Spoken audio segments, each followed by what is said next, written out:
Okay, today I have another boombox, a JVC 770, that's the proper model number, RC-770WH, oh sorry, 770WH, might be the colour code on the end there. Victor Company of Japan Limited, doesn't actually say if it was actually made there, but possibly. It doesn't look like a real high-end box, bit different looking. It's, I think Accolade or something put out one with a similar setup with a radio under the tape, something you don't see very often in these things. No idea what the story is with this one. It's a bit dirty and old like most of them, and yeah, as you saw, it's been marked with a, where did I see that? Oh yeah, markings there with someone's license number. The old what was it, not community watch, neighbourhood watch, something like that. I can't remember what it is now, but that was a thing for a while. They'd lend you a engraver so you could put your license info and everything in case someone pinched it. So there's a lot of stuff around with engraved license numbers, especially electronic equipment. Now I've got power on the bench. Oh yeah, we're on, I hear something happening. Where's the volume? Down on the front, I guess. Yeah, it sounds like we're on an AM or something, shortwave.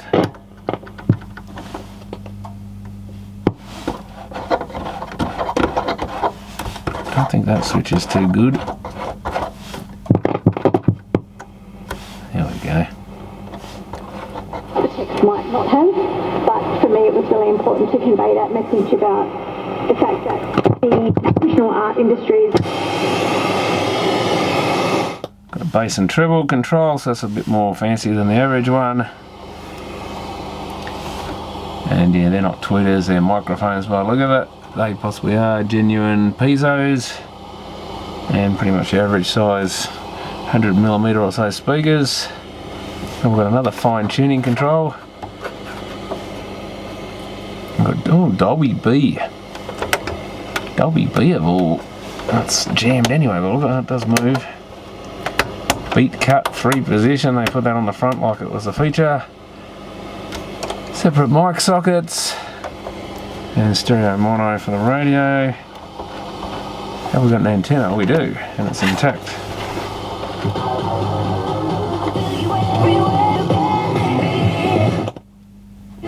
Volume's a bit scratchy. Well, all seems to work, pretty much the normal thing. Whoops. I better retract that before I damage it myself. And no real action. Capstan and pinch roller going though. Oh, we do have a take up in fast forward. It looked like we may have a belt, or it did try to turn just then. Belt or idler faulty on the tape deck. At least this one should be nice and easy. I just finished that Pioneer one, and that was a job and a half just learning how that thing worked. But it is nice to actually learn something new occasionally, rather than just doing the run-of-the-mill ones. Though that end up consuming quite a bit of time. But this, I'm assuming, I don't know, it may have its own special mech in it, rather than a generic one. Oh, there's another screw there. Wondering why it didn't feel like it was apart yet. Did I get these? No, I missed a couple at the top here too. The other side of the antenna. Oh, maybe I got one of them but not the other. That's smart. Oh, it just comes off. Wow, that's the first one I think I've had. Hang on. Oh, I see. So the battery connectors are actually touch fit. That one's a bit rusty. Lots of nice cobwebs in there. But what a wonderful design. Antenna's the same. So the screws coming through to hold the case together hold that all in contact. Oh, it's got the potential to go faulty or something, but nice to work on. What weird flat speakers it has in it, and a lot of dirt in those. I'll shake a bit of that out. So what sort of magnets has that thing got? Yeah, more like a TV shielded speaker out of a television or something, but yeah, very odd in a boombox. Can't remember seeing those in a boombox before, but Maybe I did. Oh, there's our connection where our, must be the negative of the battery goes there, the positive there or something. And the antenna, no idea. Well, that's the radio board. It'll be on there somewhere, wouldn't it? Where was the antenna? It was one of these posts, that one, which goes right down in there somewhere. Okay, so it's down this hole. Oh, there it is. Easy when you know. And the tape deck, can't really see much of it. We've got blue screws in this one. That's new too. I don't know if I've ever seen blue ones before. Panasonic or National used to like the red ones, and a few others used them too, but these are a nice, pretty blue colour. So yeah, it's definitely different. Don't think I do have any blue screws in my collection, so I don't think I ever dismantled one of these and ever put it back together. And pretty rare to see JVC stuff. It was super reliable, was one of the reasons. Besides their VCRs I saw a lot of, their TV's just pretty much bulletproof. And their audio too, usually very good quality. I mean, VCRs had a hard life at the best of times, but a few of the JVCs were not the greatest in the end. They made all the Philips ones, the later Philips mid-drive type VCRs in Australia as well. And we did see quite a few of them. Do I need to undo those? I think I do. I'm going to cut those cable ties. Let's see if it gives me a little bit more length to work with here. That must be, oh, that's a weird thing sticking up to, well, that must be pushed down by the mech to do the record playback switch. We've got a surface mount IC in here with Dolby on it. BA, that's our 1102. Wow, that's pretty amazing. I was not expecting surface mount in this because it still looks like it's fairly early 80s. Early to mid 80s, I guess, but it didn't see a lot of surface mount in this type of thing. I think the problem is the cable ties are holding all the unpluggable bits in. Some smaller cutters would be more appropriate. And that wire, does that plug in? No, that one doesn't plug in. That goes to one of the microphones. That goes to probably the other microphone right across there, so that's not ideal. Let's swing this around the other way and see if we can start loosening stuff. So we've got a nice big amp chip there. Like a larger BA chip or something. If we've got a small BA, we may well have some larger ones in there too. Now we've got ribbon cables. The dreaded ribbon cables everywhere. One there. That mech doesn't look familiar. It's not a generic later one for sure, I'm pretty sure of that. That comes out. Do I need to mark that? I'm going to mark it anyway, maybe just for the sake of it, because that might get twisted around a bit. And I don't know which way it then faces. That cable has a little bendy thing holding it. Oh, is that the dial cord? My god, of course the radio dial's down low. So I've got a crazy long dial cord going everywhere. This is a bit better. Oh, that's actually plugged in at least, whatever that is. But we've still got microphones connected, and I think we're going to have to lose this connector. Let's mark that one as well.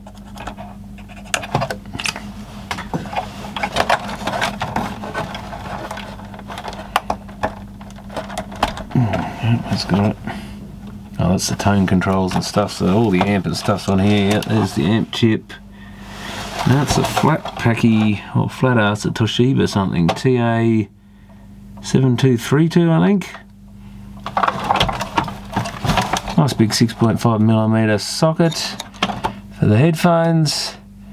Again, something you didn't often see on boomboxes. I went for the cheaper, smaller ones. Still, what's the point of having a boombox if you're going to listen to it on headphones? Interesting radio board AN chips from Matsushita.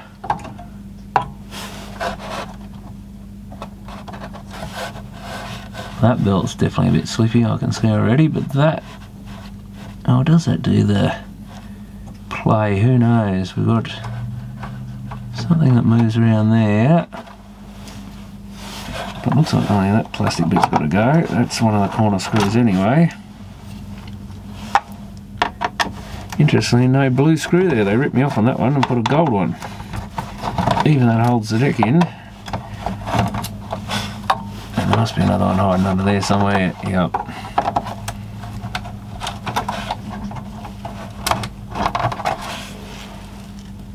So that's all the deck bits.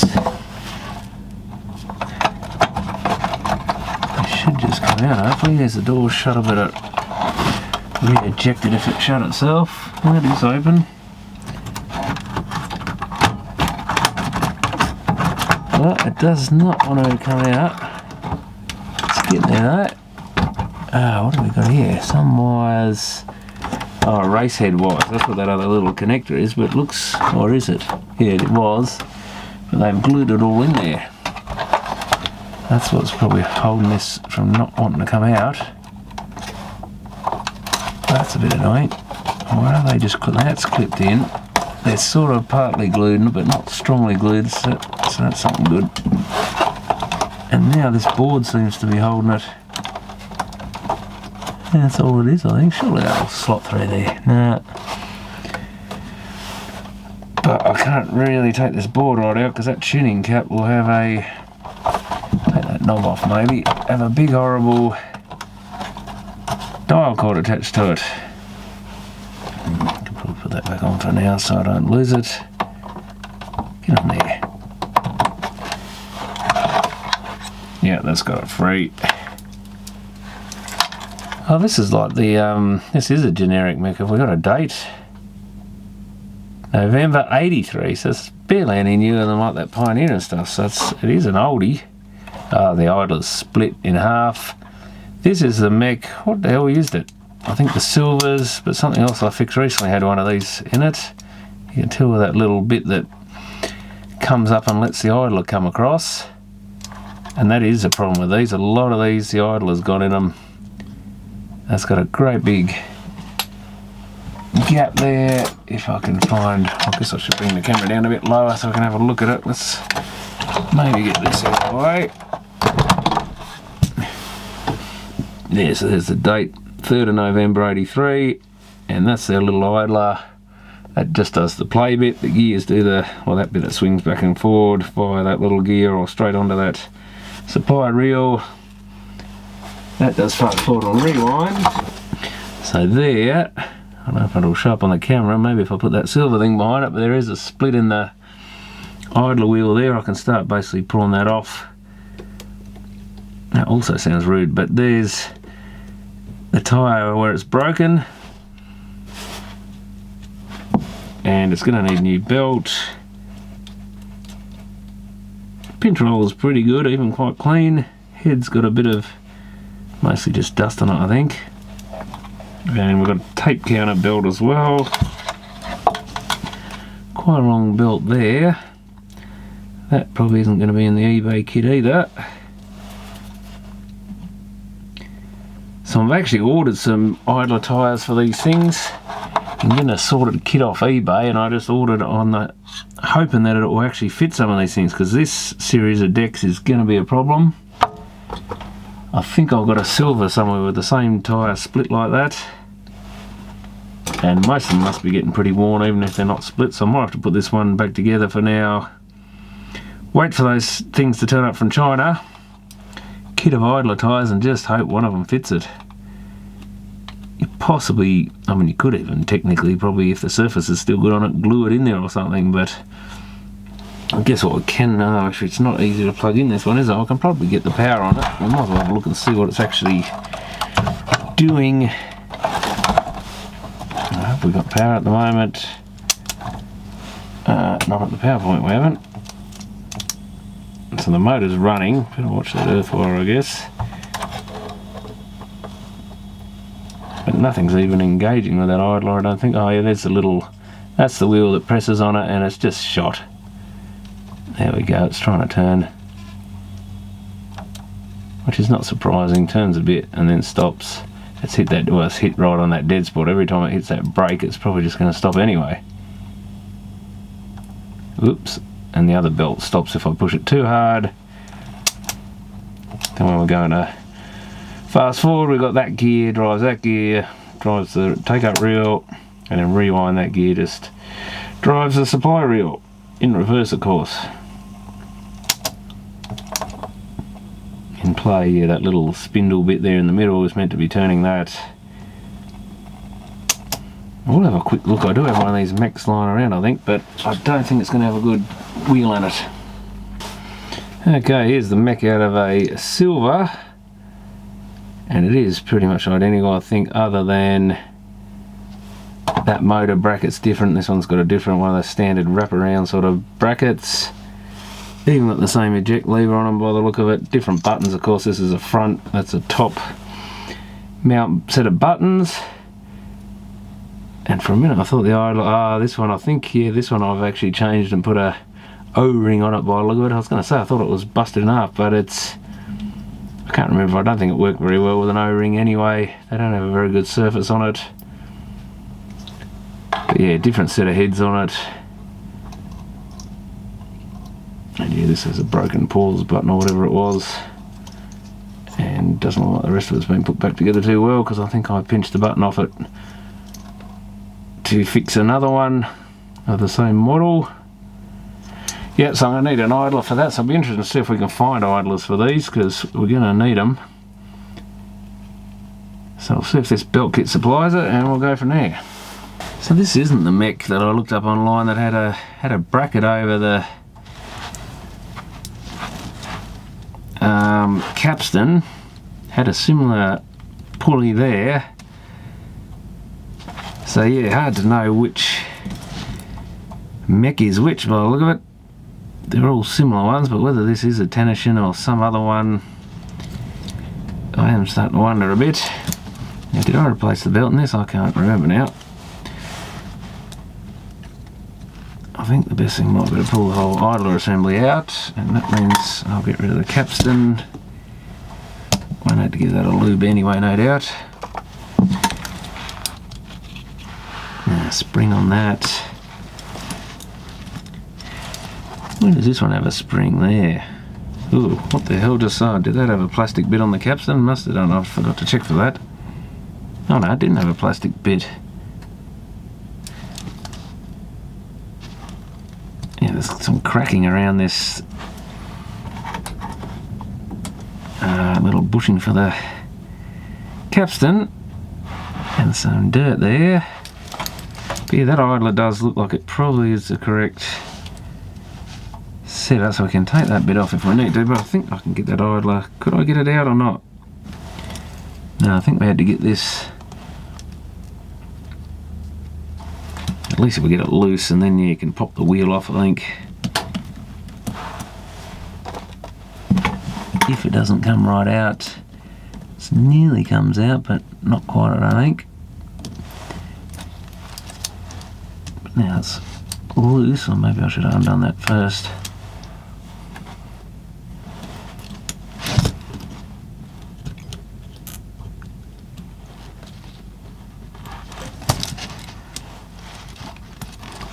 Where have you gone?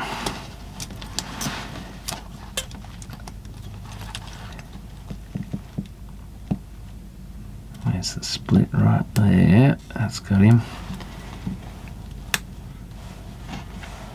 Now something to grab that with. Even a cotton bud might do it. What if I wet it a bit? And with some metho might work. Nope. And there we go. That is a tiny one.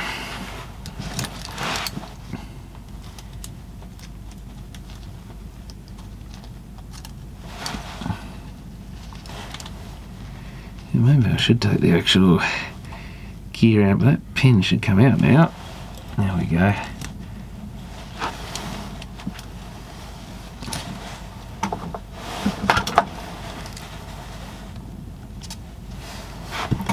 So that's the old tyre. That's what I wanted, and that does look very much identical to the new one. Or is that slightly smaller? I wonder if we need to go the next size down. I think there was one slightly smaller, wasn't it? It's very close though. These probably have a slightly bigger hole in them. And I guess that could lead to slipping or something. Doesn't hurt to stretch a slightly smaller one. This was the next size down, I think, which I only had 2 of. That's probably better. But either way, it looks like there's plenty of rubber wheels here that will do the job. I guess I can try both of them and see, as long as they fit into that slot and do so without any lumps or anything.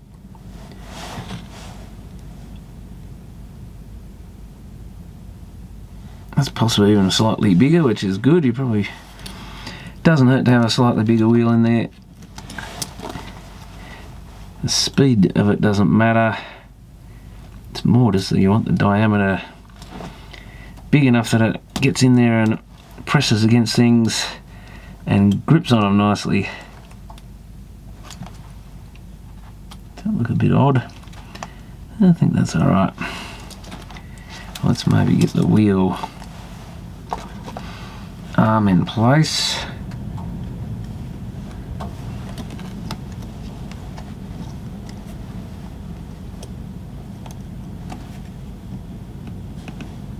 Before we put the clip back on it, I guess the other option is, it shouldn't go too tight, should it? But it seems to. Sometimes they don't sit quite right. You've got to get that brass bit through properly.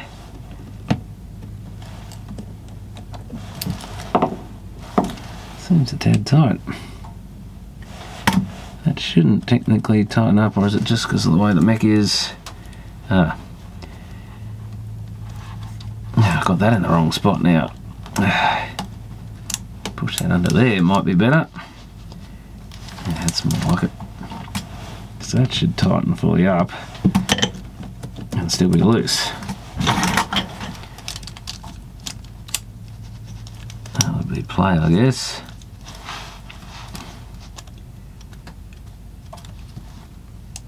It's not working the best, is it? Because that just pulls in of its own volition, I think. Is that going in properly?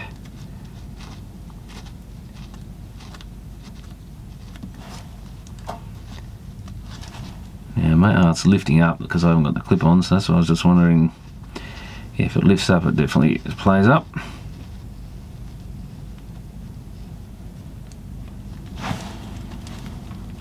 I was hoping to leave it off. Might put the clip back on.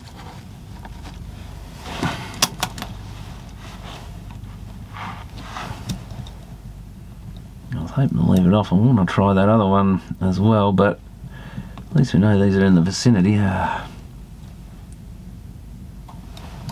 Because they're quite fiddly to get on these clips sometimes.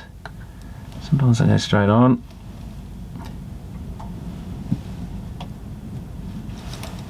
Sometimes they don't. Okay, well, that's sitting down.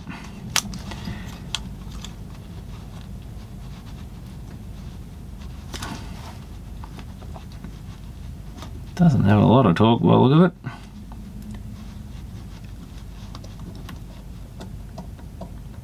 Yeah, it's not too bad. Helps if you turn it the right way, I think, because you've got to push it. You want this wheel pushing that up into there. Sort of jamming it in there. Yeah, that seems alright. Yeah, better put the capstan back in too, I guess. Did that washer come off the capstan? Spring. Or was that on the spring maybe? I think that's where it went.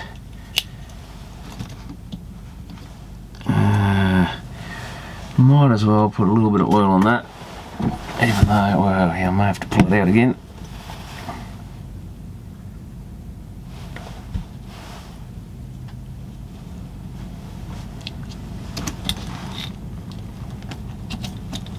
I wouldn't mind trying that other idler, but I don't know if there's really much point in doing so. I should have had that in the stop mode, I guess, and we've got the clip on that.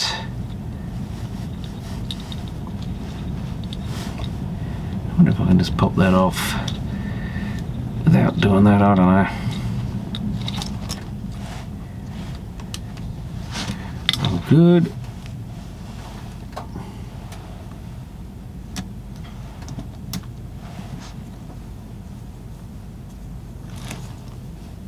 That's slipping, so I'm not sure that's, I was probably pressing on something, wasn't it? No, it's just stopped on its own.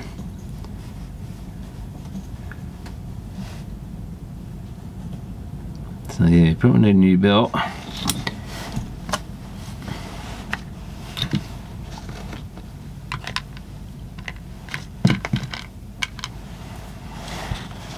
But that is a really good source of parts. I can't remember what it cost, but I think it was only about $6 or something off eBay for that whole set.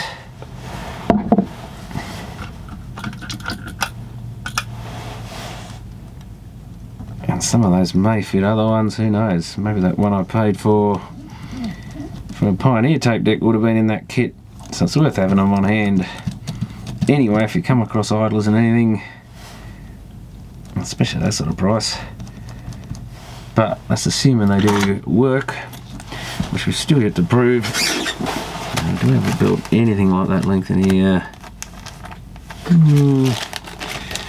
We'll see if the eBay belt kit has one. Yeah, looking a bit short though. Maybe not that short though. That one would be close, I would think.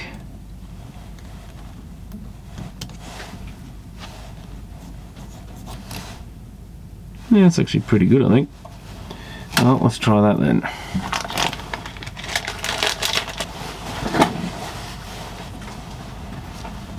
I can go on the rubbish.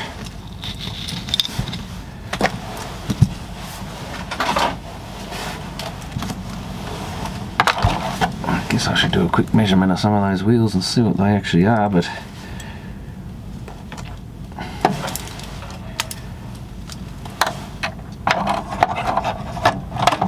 to do the job in these things. That's the main thing I was worried about.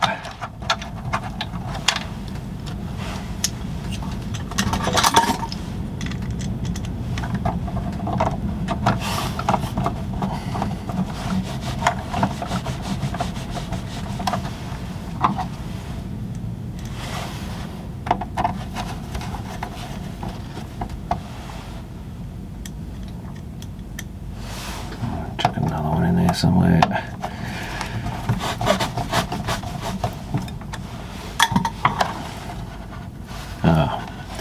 Earth wire, I assume, went on one of these. Might as well put it back for now, so it can't short on anything, if nothing else. Oh, we had to remove all these leads, didn't we? More fun.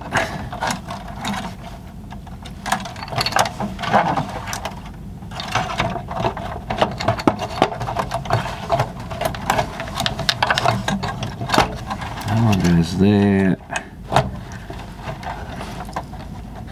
Get it in there. That one went on the speakers or something. Most likely 2-pinner there somewhere, probably power.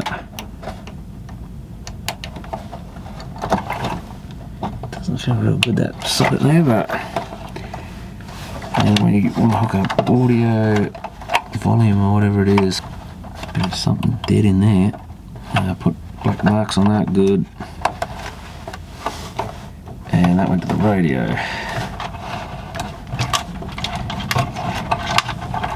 What's all this stuff?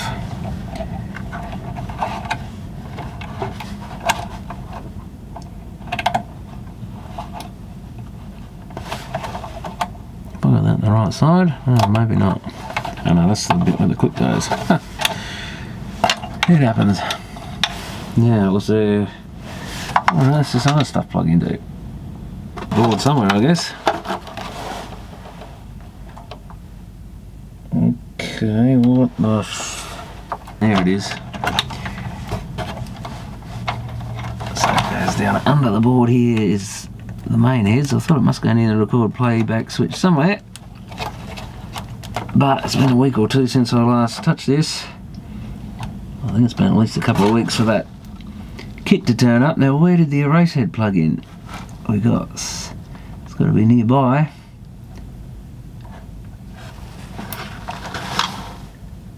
So a 2-pinner over there for the power. Oh, it's right down the front there, is it? Through this old link. That'd have to be it. Because I can see a little oscillator coil there. I assume the wiring went over the top because I want to keep it away from the tape mech.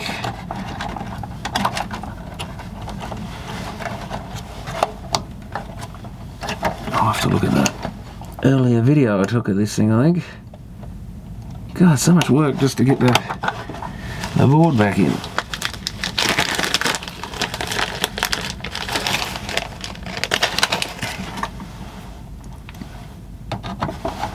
I'll screw in there just to keep that in place. You know, that just, there must have been some cable ties or something there I've got rid of. I better see where the cable dress originally was, but that's the least of the problems. Now, where do we get power into this thing? Oh, down in there.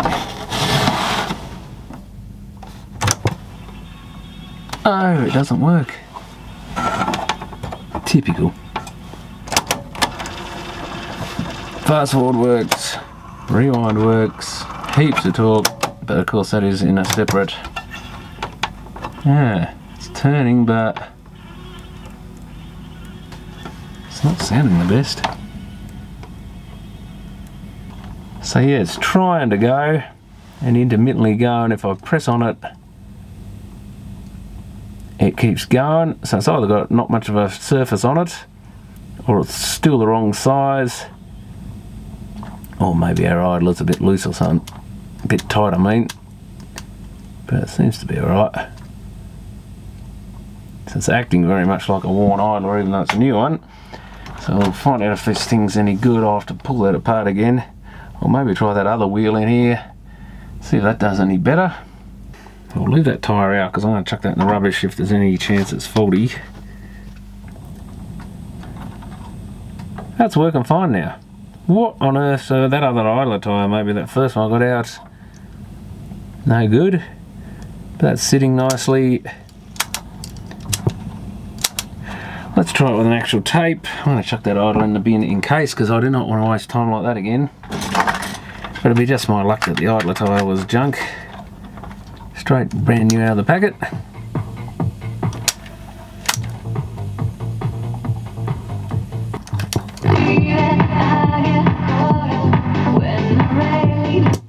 Suspect that's a bit slow as well, but at least it's working fine. So that, maybe it was just a dud idler. Yeah, we can't change the speed of this thing with the deck in it by the look of it. So that's another poor design on this thing. Looks like they've actually got some holes in the front here, depending if they... Oh, well, that's something interesting, I guess. I'll turn the power off so I don't short anything out, but if you look at this front end here, you've got this set of holes here behind the aluminium piece. I wonder if that's right where the motor sits. So whichever way the motor was installed in the factory, like rotation wise, it could have, obviously, because it's got screw holes right around the front here. No matter which way it ended up orientated, I guess some lady in the factory could put an adjustment tool through there and tweak it from the front. And that was before they stuck this bit of aluminium, Dolby system aluminium on here. So that's an interesting design, but not much good to me, because it means I've still got to fiddle around with this thing. And I don't think this has got any external speaker connectors, but I can probably just hook onto the speakers, except even there. Oh no, that one's where I can get to it. So we've got the that horrible humming frequency counter. I won't switch that on until I need to. Try and find a couple of clip leads here just to hook onto the speakers. Don't think it really matters which way we go about it. So I'm hooked up. Let's get it. If it's going to chew, it'll do it now when I put my test tape in. let's just check we're actually on the right frequency, because it's probably on the other part of the tape like it always is. No, that's good. Let's turn the horrible hummer on. And it's no, it's not behaving itself. It was.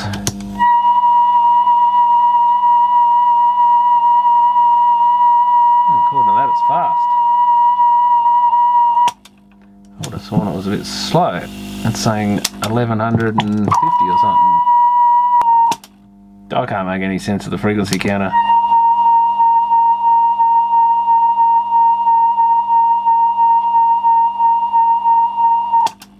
I think it's somewhere around the right amount, so I really can't do much more with it than that.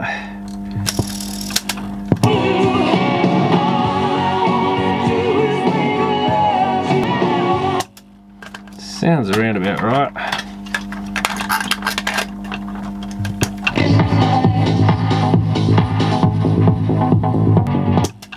I think we'll call that fixed. Oh, we do have a counter built in here too, don't we? It's not too bad. I wonder if I should just change it anyway. It's a little tight, but I think that might be alright.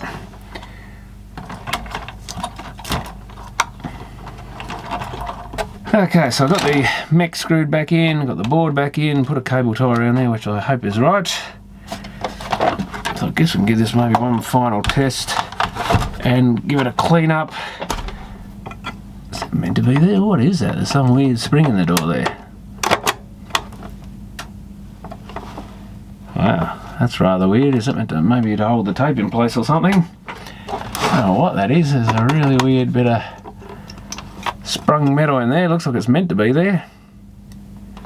Tell you one thing I could do with is a good dust out. My God, this thing has had some dust through the mech. I probably should have cleaned down in there. It's one thing I should have done before I put the mech back in. Ah, it's just disgusting. I seem to get all the dirty ones, but I guess no one's selling the good clean ones. It's the problem.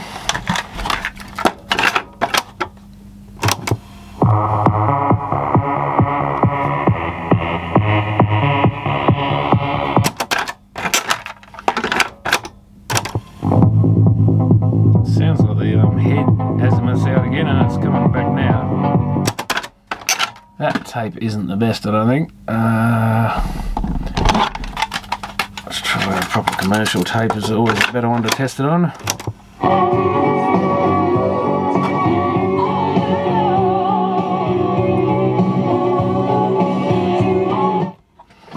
That's not sounding too bad. Pretty low on wow and stuff too. I think this one actually runs quite good. I guess the other thing I need to do is check what switches. I can't remember if I've cleaned anything. Always a problem when you have to wait for parts and stuff. Tuning.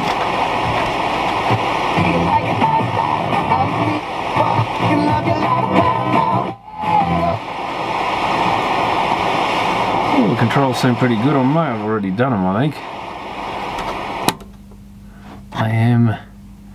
Sounds a bit that one's definitely not that good.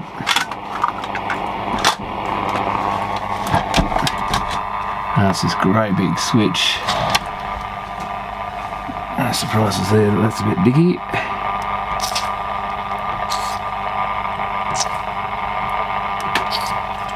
Just screw it right up it.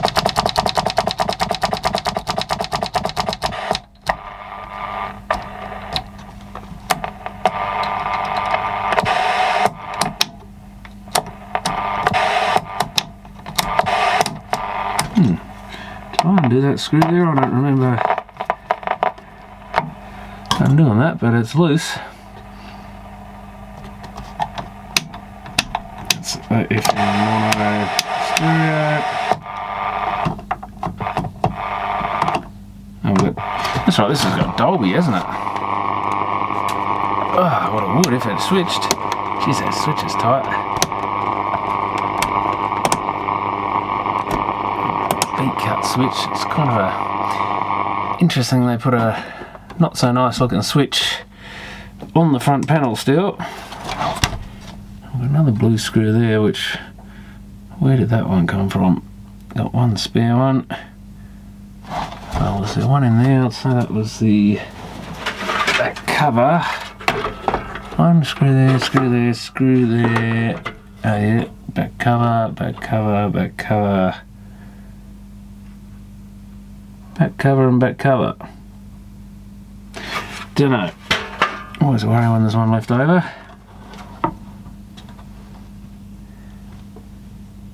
What did I take that out of, I wonder? Good, and that's 240 volts right there by the look of it, so that's not a nice design. Need to get rid of some of this muck.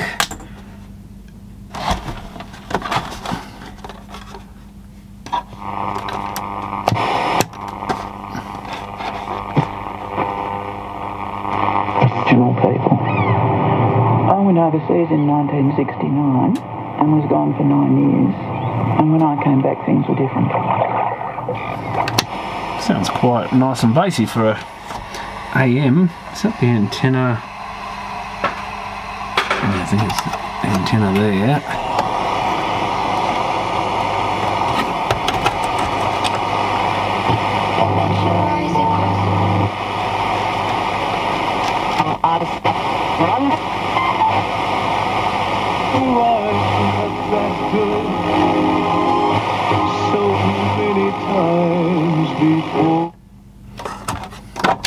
Let's have a listen to that Dolby. If I can find the tape.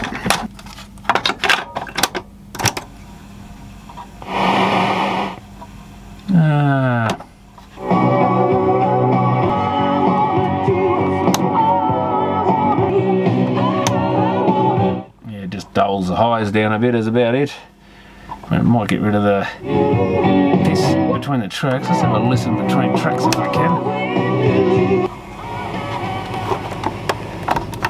Oh yeah, definitely reduces hiss.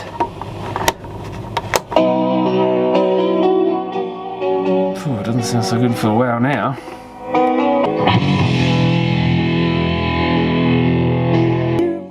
Got a decent amp in it. At least it's running the tapes now. Give it a bit of a clean up. It needs a lot of a clean up.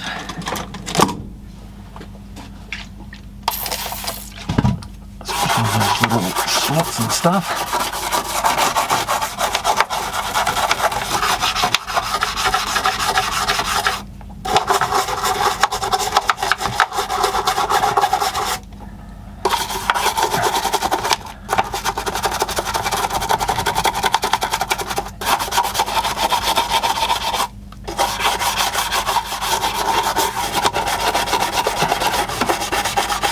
Dirt coming out everywhere.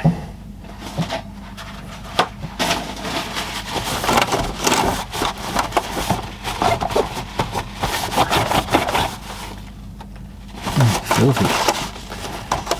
But still not getting clean, even though there's a lot of filth coming off it.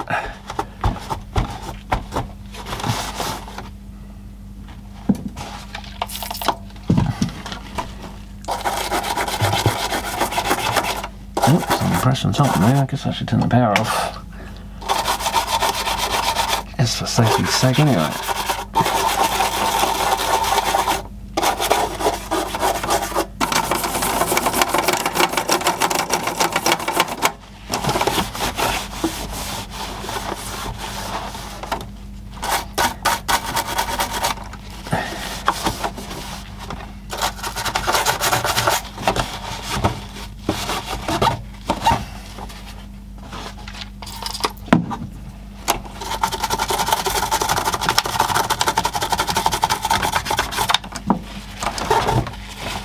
Well, far from perfect, but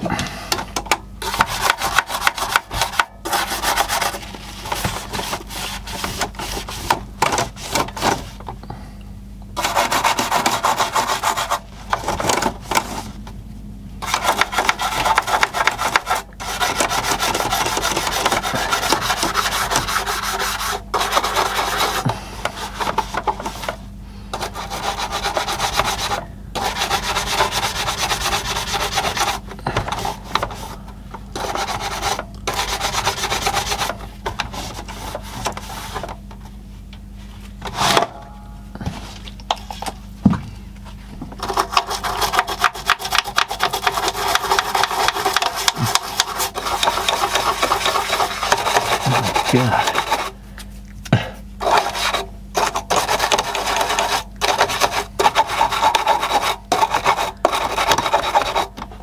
Disgusting.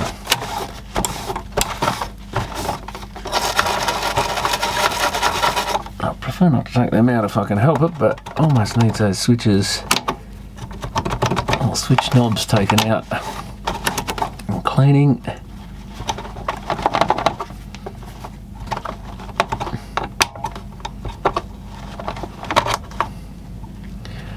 Cotton bud in there, I think.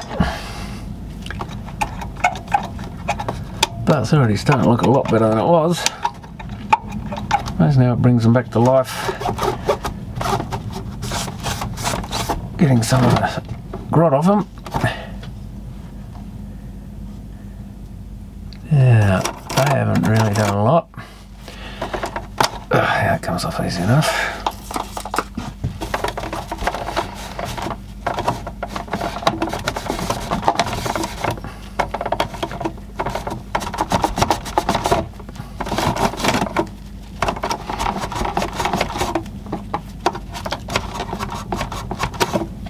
There's not a single surface that isn't dirty on this one.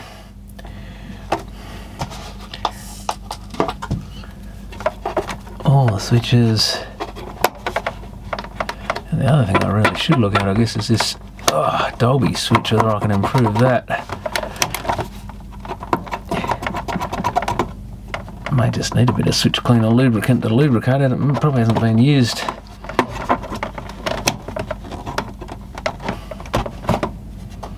Yeah, I was never a fan of Dolby, because even though it takes some of the noise away, at least, you know, in between tracks, you can't really perceive the noise much during a track, but you can perceive the high frequencies, and it really tends to kill the high frequencies off. So I think I prefer the frequency range rather than worrying about a bit of hiss in between tracks and stuff, which is when only time you could really notice it. I mean, obviously if there's quiet parts in the track, you can notice if it's some ballad or something. But even then, if you didn't sort of consciously take notice of it, you didn't always notice that much anyway. That's an obvious failing of cassette compared to CD or something. It's surprising what you sort of put up with when you're not worried about it. But obviously if you're looking for it, you'll hear all the problems. I've got a few marks on there.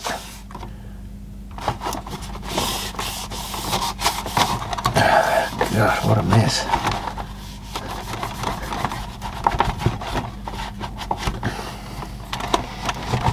Well, I'll get it cleaned up. And yeah, I'm not sure it's going to be the best sounding one, this one, but at least if it's clean, it'll be a good start. And now the fun bit, see if I can get rid of this neighbourhood watch sticker, but without damaging the paint, it's going to be near impossible probably. Even the sticky label remover stuff doesn't seem to want to touch it. Often you've got to peel at least the top layer off. Sometimes you can use these scrapers with isn't the blade part. Just use the plastic on them. It's kind of working.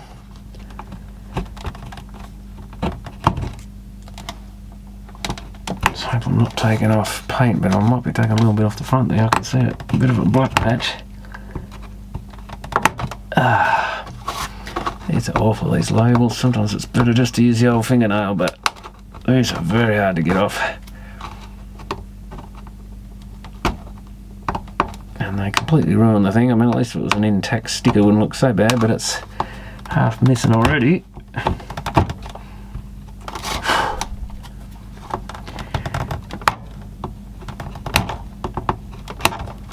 I don't think it's actually damaging it, thankfully. The boombox, that is, it's damaging the label. Oh, what a horrible label.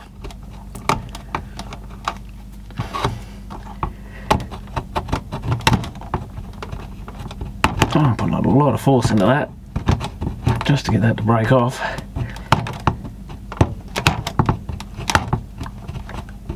It's coming. And we may still have to deal with the glue afterwards. So this has taken that top layer of whatever it is off the glue down this end. So I think it's still got some paper attached. I'm hoping the sticker remover will deal with the rest of it if I can get that layer off. I might even try a bit of metho first, even though that's a little risky on this sort of paint as well. That's getting it, because that label remover can make a few marks itself, so that's got it, I think. Oh, good riddance to that. Looks much better without that on there. Yeah, it has taken a bit of paint off. I just saw on that bit of paper towel. But that's got the front of it largely done. Looks like these speaker grills are actually metal. Sounded like it when I was cleaning them. Oh, yeah, there you go. So that's a little bit better quality than I expected. I wouldn't have been surprised if it was just plastic of some sort. Oh, still got that handle. It's got some glue and stuff on it. Still missing the cobwebs and stuff in the back of it. And no doubt the antenna could do some work. But I do like this, the way everything just is push fit, the battery contacts, the antenna, no wires and connectors and messing around. How reliable that was in the long run, who knows, but seems to be okay. And I actually cut 3 cable ties out of it, but oh well. And it looks like there's a couple of those red washers probably should have gone back in on the circuit board somewhere. I think one of these had a longer screw too. That was the long blue screw, so I might put the short one in there. Where did the long blue one come from? Who knows? I think all of these might be meant to have red washers under them, though we don't see any on the radio board. And that's all 3 of them. So where did the other red washer come from? Was that under something else? Who knows? We've got the bracket mounted, oh well, there's where the missing screws from. So maybe this long one did come out of here somewhere. Well, that would be the place for it then, because the rest of them all go into those plastic things. Oh, at least I found the other screw. It always annoys me when I can't see where they went. Put the long one back in there. Now I've had it in there anyway. Not sure why one would be longer. Good, that always makes me happier when the screws are in, even though it really probably doesn't matter. Oh, I think the other cable tie would have been around this cable here probably. Oh, I don't think I'll worry about it, because I'm a sucker.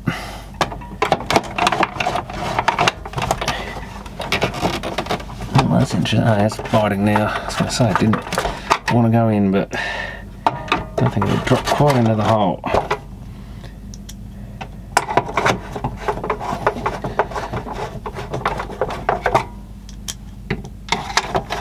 Give it one more run, I guess, and see how good it's sounding at the moment, because it seems to vary quite a bit what the playback quality is like.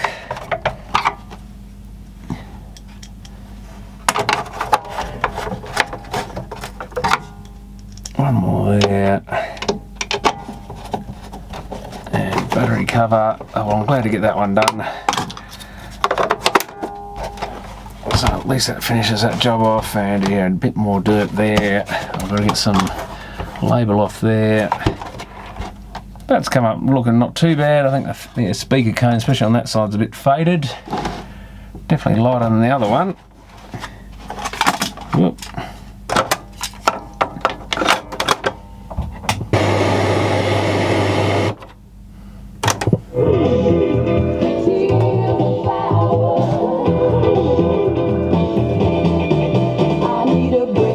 Now seems to be down on that channel. So it's pretty random. I don't think the tape's necessarily sitting in the same spot. That's alright there. Yeah, so it's a bit random, and again, I don't know that these tapes are 100% set. They do seem to vary a bit depending on what you play them on. But yeah, I'll give that a bit more of a clean up. That's going to need some metal polish, I reckon, on that antenna, and that should get it all going. Another one finished. I think that's about number 14 or something. And it's nice to get these ones done that are sort of half done and half filmed, and then you just got video sitting around waiting for the thing to be finished. It actually cleaned up right on its own, and it just wants a bit along this back bit here, and that label moving. Whoops, managed to catch the antenna, that's not good.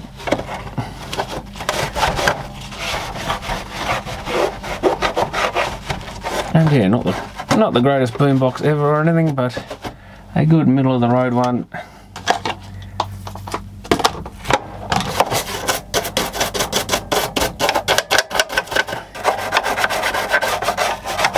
That anyone would have been happy with back in the day, just as a basic sort of boombox. And certainly within the budget of most people, this sort of one. Unlike the big fancy ones that, yeah, sort of were costing, some of those things were costing what a sort of basic home stereo system would cost. Yeah, that's cleaned up rather nice. I kind of like the style of this one. It's just a bit different looking with the radio under the... Oh, that needs a little bit more of a clean, I think, or is that just worn through? I think it's just worn. Maybe a bit of polish will fix that. But yeah, the radio under, I think there was an Akai with... had a similar bit of styling,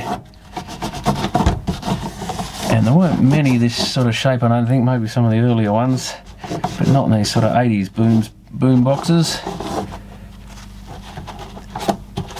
Yeah, it's come up half decent. But anyway, thanks for watching.